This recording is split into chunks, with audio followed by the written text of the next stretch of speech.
Avokati dhe analisti Spartak Ngjela ka bërë një deklaratë ditëse lidhur me zhdukjen e armatimit të Shqipërisë në vitet 1992-1993, duke thënë se sipas të dhënave që disponon ai, ky veprim është kryer me urdhër të Beogradit.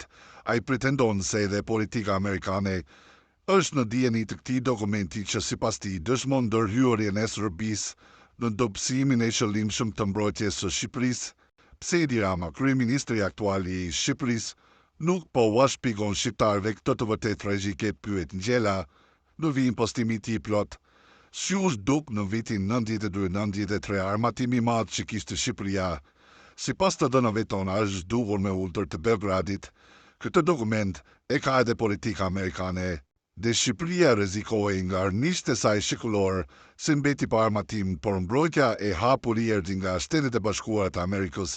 Por, pse këtë të vërtet tragjike Edi Rama, kryeministri i Shqipërisë sot, nuk po ua shpjegon shqiptarëve, mbret pyetjen e habitur Spartak Ngjela.